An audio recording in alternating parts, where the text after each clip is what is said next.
To move an object in a photo on your Samsung Galaxy S26, you just need to open the Gallery app and then find the image. From here, tap on the AI editing icon like so and select the option Move.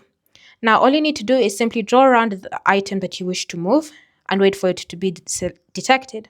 Then you can just touch and hold on it and move it to whatever position you want.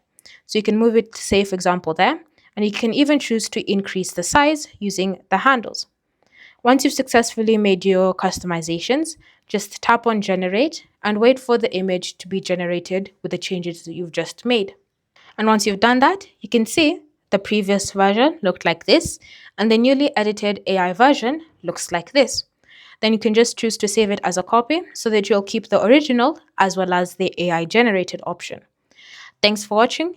If you're curious as to more tutorials on the S26, feel free to subscribe to our channel, and I'll see you in the next video.